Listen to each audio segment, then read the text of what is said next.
अस्सलामुअलैकुम students, I hope आप सब लोग खैरियत से हैं। Today we are going to learn chapter number 3। हम लोग इसको रिवाइज़ करेंगे टुडे। तो today we your topic is dynamics. Okay, हम लोगों ने चैप्टर 2 क्या पढ़ा था? Kinematics. Kinematic is all about the study of motion without studying its cause of motion. Means हम लोगों ने वहाँ पे मोशन को तो स्टडी किया लेकिन उसकी कॉज को नहीं स्टडी किया। सो आपको क्या लगता है डायनामिक्स क्या होगा? देखें, the branch of mechanics that deals with the study of motion of an object and cause of its motion is called dynamics. Means यहाँ पे हम लोग क्या करेंगे, इसकी कॉज को भी डिस्कस करेंगे कि एक बॉडी जब मूव करती है तो वो क्यों मूव करती है। ठीक है, हम लोग इसकी रीजनिंग भी स्टडी करेंगे। अच्छा, first of all we are going to study force, inertia and momentum. What is force?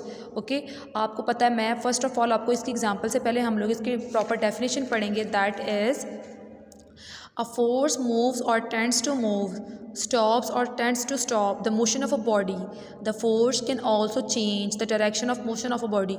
Basically force क्या होती है, अगर हम इसके एग्जांपल्स में देखें, फोर्स बेसिकली वो चीज़ है कि जो भी किसी बॉडी को अगर वो रेस्ट पे है तो उसको रेस्ट पर रहने दे, और अगर वो मूव कर रही है तो उसको मूव करवाए। और आपको पता है जब भी हम किसी भी चीज़ पे फोर्स अप्लाई करते हैं, माइंड में पॉसिबल वो उस चीज़ की डायरेक्शन भी चेंज करती है। फॉर एग्जाम्पल, अगर मेरे पास यही बुक है जो आपको मैं पढ़ा रही हूँ, इसको मैं फोर्स लगाऊँ कि then it will be move, it means उसने इसकी डायरेक्शन चेंज कर दी है ना। और एक फोर्स ये भी हो सकती है, मैं इसको प्रेस कर रही हूँ तो इट मीन्स ये भी एक फोर्स की फॉर्म है। ठीक है, these are all the examples of the force. For example, ball is turned into different direction as it is pushed by the batsman. मतलब वो बॉल जब आया तो आप लोगों ने इस पर फोर्स लगाई है, तो फोर्स लगाने से क्या हुआ, उसकी डायरेक्शन तो चेंज हो गई है ना। Then a body is pushing the wall, means आप बॉडी को पुश कर रहे हो, वो बॉडी मूव नहीं हो रही लेकिन फिर भी आप उस पर फोर्स तो लगा रहे हो ना। ठीक है, ये these are the examples of force. Moving towards the next one, that is inertia. Okay, inertia of a body is its property due to which it retains exist any change in state of motion or rest. Means हम लोग force तो ये थे ना जो body में change आती है, जो भी किसी बॉडी में आएगा।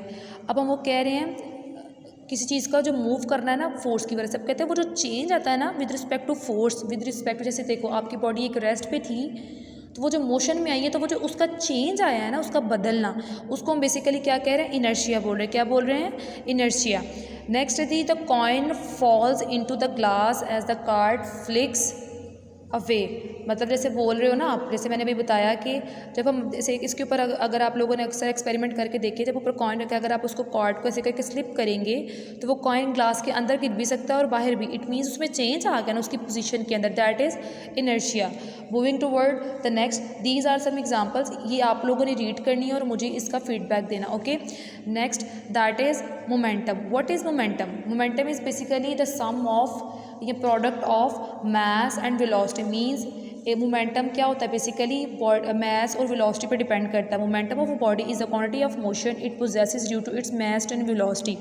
मतलब अगर एक बॉडी के अंदर, अगर एक बॉडी का वेलोसिटी चेंज हो रही है, इट मीन्स उसकी मोमेंटम भी चेंज हो रही है। मोमेंटम पे एक फॉर एग्जांपल एक बॉडी है, उसका मास भी, वो उसके अंदर कोई वेलोसिटी भी एग्जिस्ट कर रही है, इट मीन्स कि वो मोमेंटम है। ठीक है, तो इसका क्या है जी, mass, momentum is a vector quantity, it's SI unit is kilogram.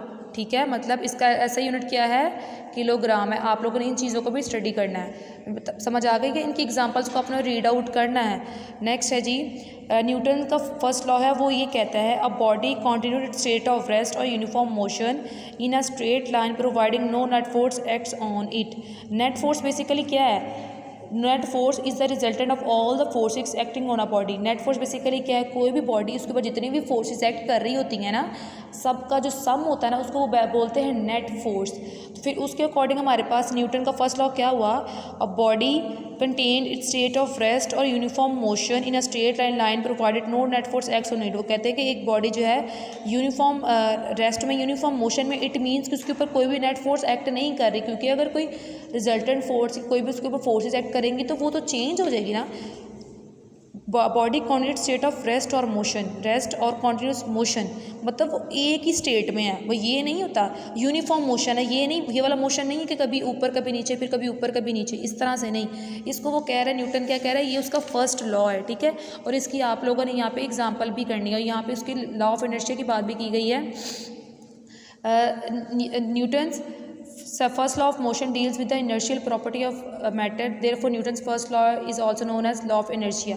जैसे इनर्शिया में भी हमने पढ़ा था किसी भी बॉडी में जो चेंज है ना वो इनर्शिया है, अगर चेंज नहीं है तो वो इनर्शिया नहीं है। इट मीन्स इसमें भी क्या है, इसमें भी चेंज नहीं ना आ रहा, क्योंकि एक बॉडी अगर रेस्ट पे है तो वो रेस्ट पे ही है, और अगर कॉन्टिन्यूस रेस्ट पे, अगर वो यूनिफॉर्म मोशन में तो यूनिफॉर्म मोशन में ही है, क्योंकि उसके ऊपर नेट फोर्स एक्ट ही नहीं कर रहा। ठीक है, और ये आप लोगों ने कल के लिए आपका टास्क है, आप लोगों ने इन सब एग्जाम्पल्स को पढ़ना है, एटलीस्ट 2 to 3 एग्जाम्पल्स आप लोगों ने अपनी कॉपी के ऊपर करके लिख कर मुझे चेक करवानी है। ओके, अल्लाह हाफिज़।